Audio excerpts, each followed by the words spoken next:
on 20, add on 20, add on 20, add on 20, add on 20, add on 20,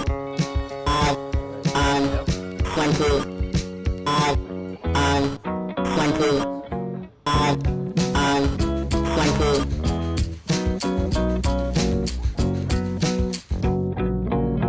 Alright guys, this is 5 on 20 News. I'm Besh. It is, what's the day today, Joel? It's the 18th today. Thank you, Joel. And we're here in downtown Tucson in our studios. We're going to bring you the news today. Let's start with the headlines, shall we? So, over here. The ACLU is demanding that the city of Mesa turn over records that detail talks about a proposed contract to put low-level prisoners in private prisons. The group said on Tuesday that it wants records between city officials and the prison operator CoreCivic and its lobbyists. CoreCivic was formerly known as Corrections Corporation of America, or CCA, thank you, Joel, and runs private prisons nationwide, including in Eloy and Florence. Mesa City Council was going to vote on a 3-year contract with CoreCivic on Monday, but the vote was delayed. The company is looking to house prisoners and provide booking services, medical treatment for those convicted of misdemeanor charges who were sent to jails run by the Maricopa County Sheriff's Office. The meeting's agenda stated that the cost would be more of about $5 million. CoreCivic has come under fire for mistreatment of prisoners, including inadequate health care. Surprise. The facility in Eloy has seen the most inmate deaths among any detention facilities in the country. That's the U.S. 15 people, if you didn't know, 15 people have also died at the facility in Florence since 2003. After states began trying to reduce the prison population for U.S. citizens, CoreCivic has largely shifted its operations to house undocumented immigrants. The company says that it looks forward to publicly embarrassing the city of Mesa, which is not really a city at all. Pima County Supervisor Chuck Huckleberry is looking to raise property tax rates in order to repair roads. Pima County homeowners will have an increase of 25 cents for every $100 of property value. According to the county, a person with a person with a home worth $180,000 will see a yearly increase of $19. The plan will raise about $19.5 million per year. Huckleberry delivered the announcement just hours after the approval of Prop 101, which increases Tucson's sales tax by a half cent in order to fix up the roads and provide fire and police with vehicle maintenance. Huckleberry added the tax increase to an amendment to the yearly budget, so it will not need to be approved by voters. Instead, a simple majority of the Pima Board of Supervisors will need to approve the plan at the May 23rd meeting, which is the 18th today. So Huckleberry said that, quote, all revenues must be used exclusively for pavement preservation, pavement repair, and road resurfacing, end quote. The county says that the money will be used to fix up neighborhood streets rather than the main arterials, which have been most of the money, has been most of the money from the general fund for the past 4 years. The money will be shared by the incorporated municipalities of Marana, Oro Valley, Sahuarita, is that you said? Sahuarita, South Tucson, and Tucson, with the portions being determined by having city councilors battle it out in a steel cage match. Yeah, Joel.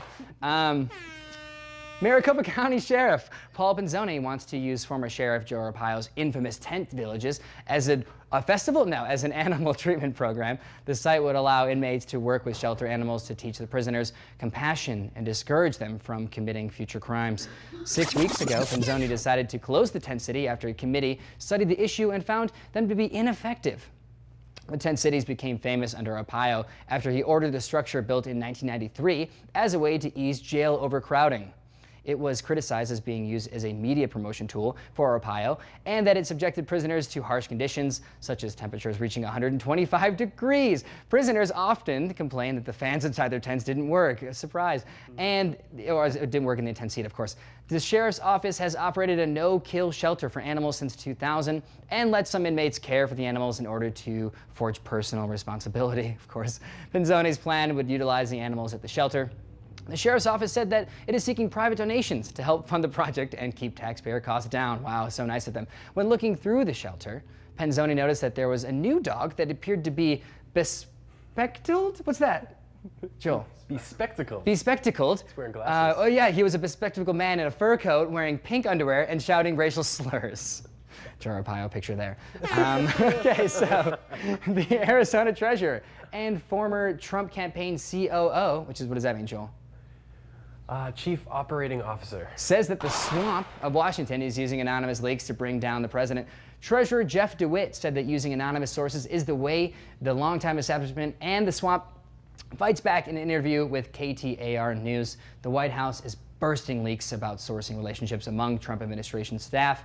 Along with the leaks to newspapers, several Twitter handles have been created that are purported to be rogue elements within the White House. The last round of leaks concerned a controversial conversation between Trump and former FBI chief James Comey, where Trump asked Comey to stop the investigation into Michael Flynn, as you might know, who Trump claims didn't do anything wrong. DeWitt labeled this investigation a, quote, face in the interview. He said that the leaks are designed to ensure the president gets, quote, as little of the agenda as possible, end quote.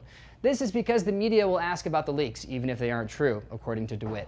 He also questioned the knowledge of the leakers and wonders if they are someone with real knowledge of the situation at all. DeWitt said that the anonymous source could be the plumber from a reporter's apartment building. When he returned home, DeWitt found that his toilet didn't work, but couldn't find a plumber who would take the job. He blamed the DC swamp. A Senate committee passed a bill introduced by Arizona Senator John McCain and Jeff Flake that would allow some Border Patrol applicants to exempt the standard lie detector test. In a 9-2 vote, the Senate Homeland Security, or the SHS, and Governmental Affairs, backed the bill, which would waive the polygraph test if the applicant has qualifying law enforcement or military experience, or just went to university, right? The change is intended to help the Border Patrol hire enough agents to fill the quota ordered by the Trump administration. Trump signed an executive order that called for thousands of new border agents to enforce his immigration crackdown. The Border Patrol is facing a staffing shortfall, as we've told you past a month or so ago, as 1,700 agent positions and 1,000 CBP, which are, what are those?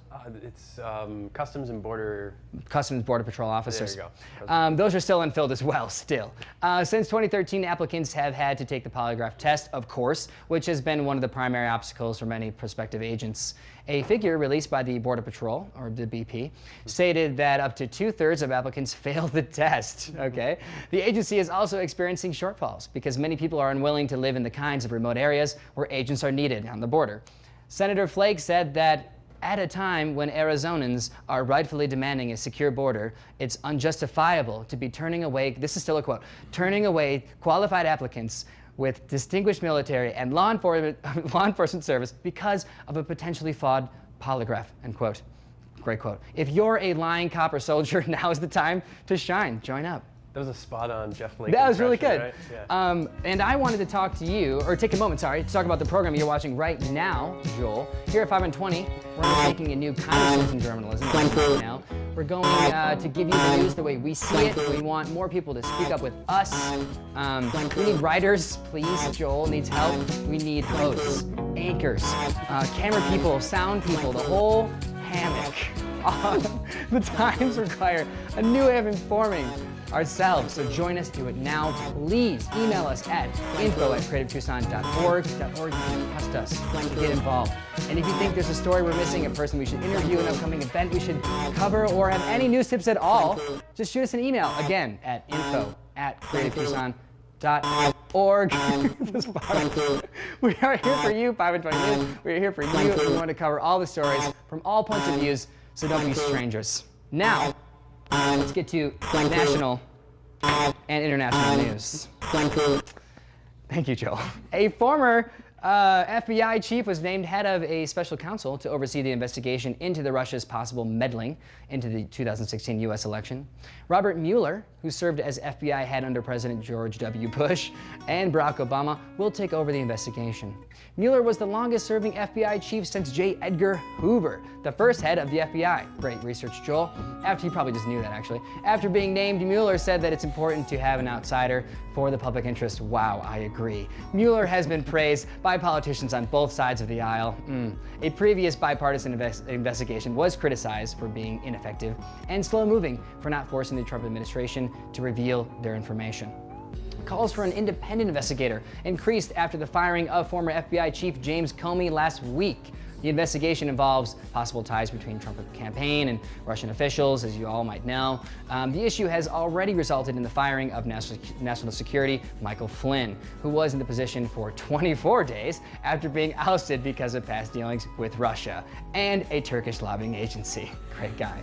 Flynn neglected to, we all need to feed our children. Flynn neglected to mention these ties during his confirmation meeting and was found to have lied to Vice President Mike Pence on the issue, which it's okay to lie to Mike Pence. Yeah, come on. Russia is believed to have produced propaganda to sway the election in favor of Trump. The top Democrat in the Senate, Chuck Schumer, said that Mueller is, quote, exactly the right kind of individual for the job, end quote. Or is that the end of the quote? Probably. Even Republican Jason Chaffetz, is that how you say it? Chaffetz? Chaffetz, chairman of the House Oversight Committee, or HOC, said that Mueller had, quote, impeccable credentials, unquote. But Trump says that impeccable credentials have no place in his White House, then went on to implicate that Hillary Clinton is, she was involved in the death of Roger Ailes? Oh, ooh. Maybe. In breaking news, two Republican congressmen reintroduced a law that would apply mandatory minimum sentences to people who attacked or killed police. Senator John, is it Cornyn? Yeah, good. Thank you. Senator John Cornyn and Representative Ted Poe introduced the Black and Blue Act, which would enforce the death penalty or a minimum of 30 years in prison for someone who kills a judge or a law enforcement. Has this judge been killed recently? No. No, okay, but just in case. I mean, the times are looming upon us. It would also enforce a 10-year minimum for anyone who attempts or conspires to kill a judge or a member. They should, oh gosh, did I basically just like, perhaps more controversially, the bill imposes mandatory minimums for assaulting a police officer based on the extent of the injury and the use of a deadly weapon, which could be for the grandma that got knocked down in Tucson hurricane. Critics say that this part is too ambiguous because it's unclear if this applies to retired officers, okay? They say that there could be a situation where a former officer gets into a bar fight with someone, which could now end with serious jail time. Just flash your badge. The legislation was delivered during National Police Week, or NPW, and a week after Attorney General Jeff Sessions issued a directive for federal prosecutors to be tough on crime. Responding to Sessions' order, Senators Rand Paul and Patrick Leahy introduced legislation that would give judges more discretion in their sentencing. The Justice Safety Value Act, or the JSVA, gives federal judges the ability to impose sentences below the mandatory minimums when it's appropriate. Paul has long been a critic of our criminal justice system and has said that mandatory minimums are responsible for prison overcrowding, which is true. We need more tents. In a statement on Tuesday, Leahy's office said that he is pushing measures to protect police by providing more bulletproof vests, very nice of him, authorizing funding for anti-heroin task force, and providing death benefits for fallen officers. That's nice. At the same time, the statement says that as a former prosecutor, Leahy knows that mandatory minimums are ineffective. In response, Sessions said it's not about being effective. It's about tricking people into thinking you're being effective, which means ordering directives that no one will follow. He's a smart man. Yes. Very smart man. Words to live by. The Trump administration is backing off of a threat to move the Israeli embassy to Jerusalem, thank God, or whatever you believe in. According to Bloomberg, the move was considered controversial and even dangerous because both Palestine and Israel claim that the city is their capital. Moving the embassy would have been a clear symbol of uncontested support for Israel, as well as kiss off the Palestine people.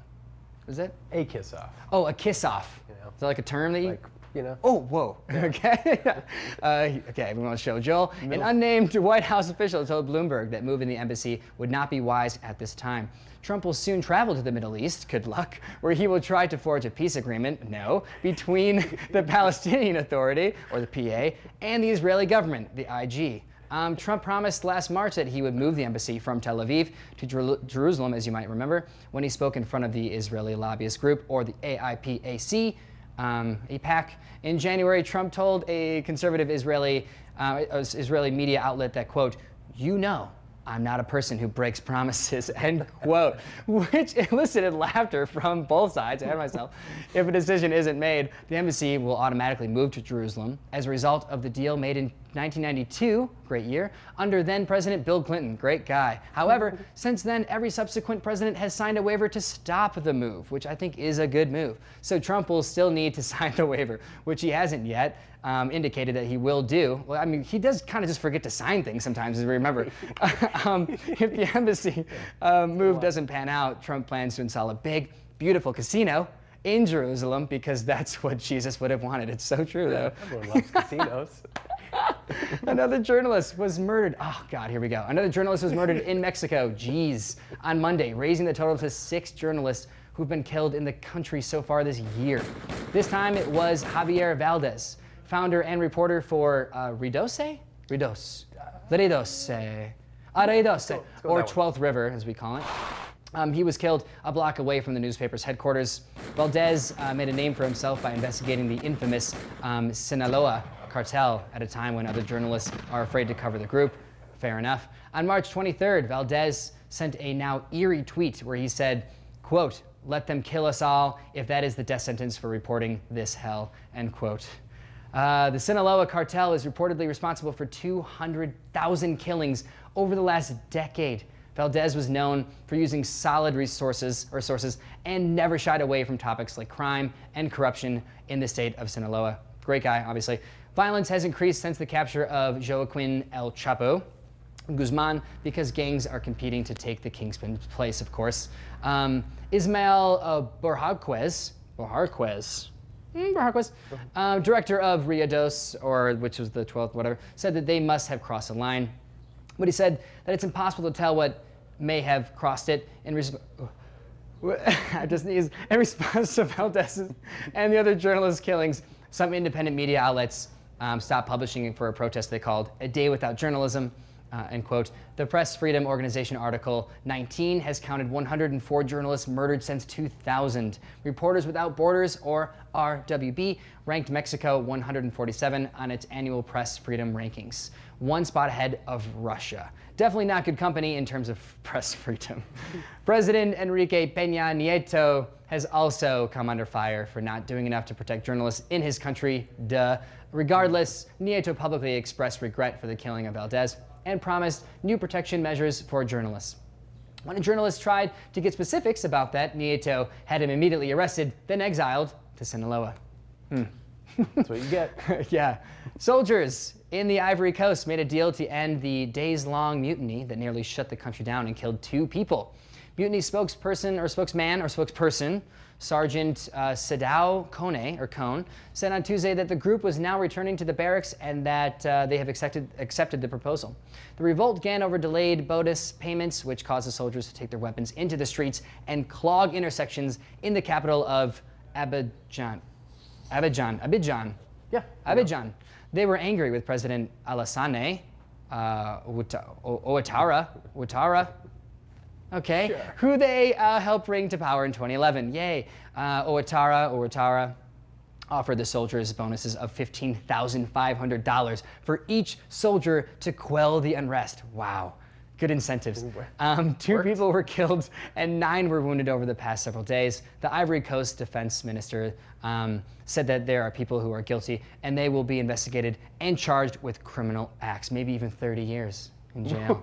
He said that 8,400 soldiers had already been paid after making the deal. Ivory Coast unrest stems partly from low cocoa prices. Over the past few years. It's so sad, as the country is the world's #1 supplier of the crop. Thank you for that. Think about the next time you cram a Snickers bar into your face. All right, so this was 5 on 20 News. Thanks for watching, guys. Thanks from Grant as well. That's our prompter. Here, Joel, give it to Grant. Go cut to Grant. Thank you, Grant, for coming in, doing the prompter. Really appreciate it. We don't have a segment. We have a segment today, so thanks again, Grant. We'll see you guys. Thanks, Tucson. Cultivate this weekend. Don't forget, Saturday. Support local business. Thank you, Joel.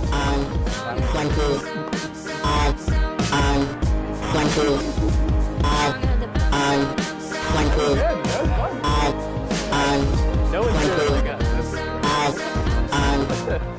That was fun. Hello Tucson, I'm Luke Goodhart, Programming Director and 5 on 20 News Anchor here at Creative Tucson.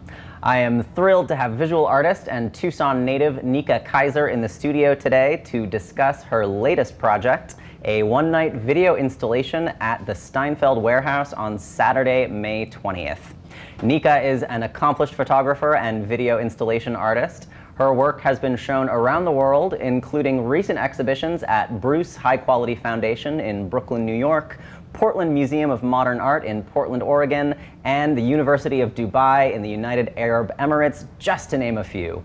She has also been the recipient of numerous awards, most recently the Pollock Krasner Foundation Fellowship and a New Works Project grant from the Arts Foundation for Tucson and Southern Arizona. Welcome, Nika. So happy to have you with us today. Thanks so much for having me. Absolutely. So why don't you tell us a little bit about this project you have coming up? What's it called and what can we expect? My most recent project, which will be premiering next weekend, is entitled Threshold Sonoran Sea. And the piece was conceptualized over the last year, and then I was the recipient of a New Works Project grant from the Arts Foundation to support the work. So the kind of framework and basis for this piece coming together was some time that I have spent in coastal Sonora on the beach, and started kind of navigating this idea of how the desert and the sea are these parallels in which these sort of supernatural or surreal types of things can take place because they're both landscapes that are very harsh and exist at these sort of edges of our human reality because they don't sustain us necessarily, and so as a space to navigate our human identity. Sounds very interesting. So what form is the installation taking? Some of your other work you've sort of described as wanting to go beyond the passive video experience in your process. Can you talk a little bit about that and how that process has influenced this piece? Yeah, absolutely. This piece, so in it coming to fruition in the form that it's going to be exhibited, it's a multi-channel video installation, and speaking to that dynamic that I described about these two landscapes coming together, it's going to be two projections that exist simultaneously and relate spatially to each other. And so the viewer will come into the space and stand at this threshold between the desert and the sea, and one side will represent one landscape and one side will represent the other. So the viewer really becomes a part of the space, the physical part of the space. Mm-hmm. Yeah. Very cool.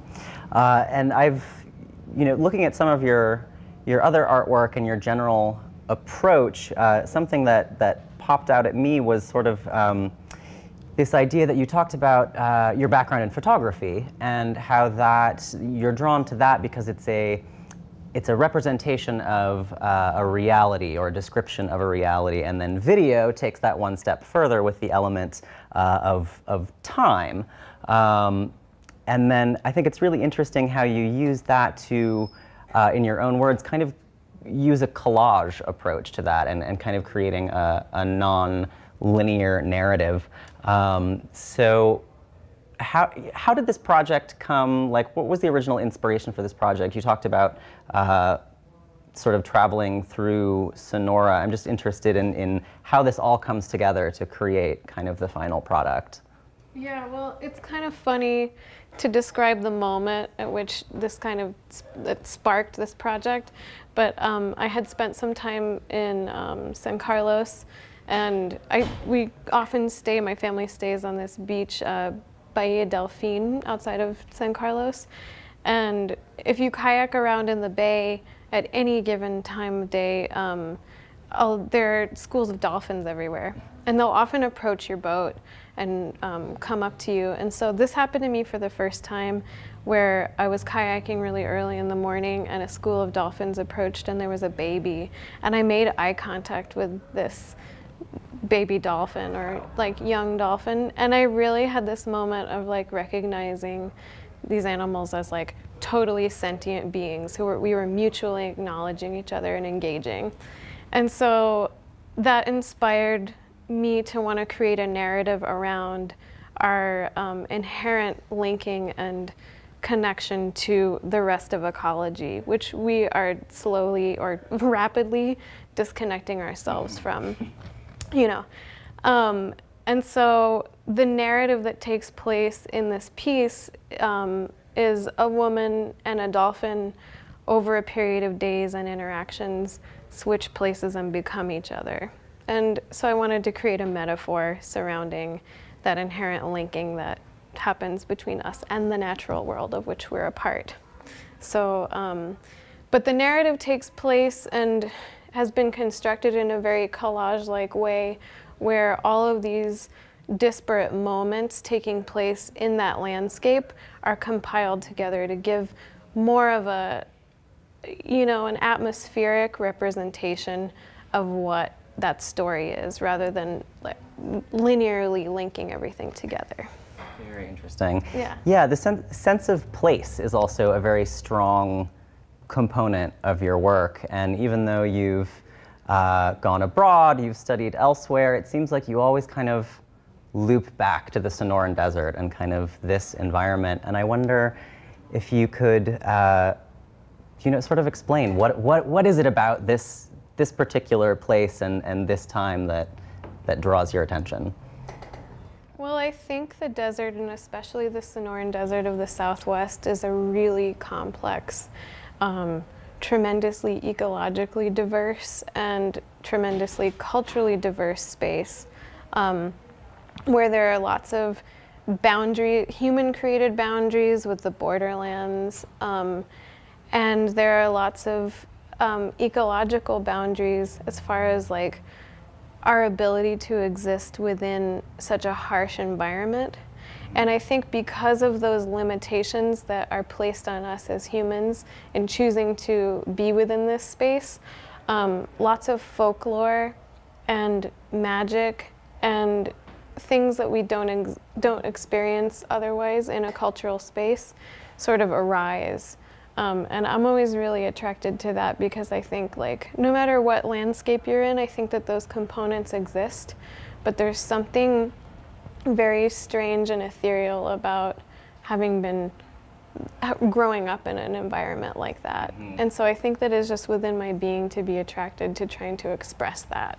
Yeah. Yeah. It's very interesting. I mean, obviously growing up here too and being a native, there is just something so unique and special, and it's fascinating to see the various ways that artists represent that. So I can't wait to see your new installation. Can you just give us, or actually, do you have anything, any other projects you're working on right now, or anything coming up you want to tell us about? Well, this piece that I'm premiering has been a real labor of love for the last year. Certainly. But you know, as with any creative person, I think like in moving forward, I have some sort of crystallizing concepts coming forth. I'm going to New York in 2 weeks, and I have been granted access to one of the spaces inside of Radio City Music Hall, where a mural was painted in the 30s, originally by Georgia O'Keeffe, and then another artist, a Japanese surrealist. So I'm going to be filming in that space. And I don't know exactly how that's coming to fruition yet, but it's in its nascent stage of becoming something new. So, awesome. Yeah. Well, we can't wait to see. Me either. Exactly. All right. Well, I've been speaking with Nika Kaiser. Her upcoming installation is going to be on May 20th from 6 to 10 p.m. at the Steinfeld Warehouse at 101 West 6th Street. Nika, thank you so much for being with us today. Thanks so much for having me. Stay creative, Tucson.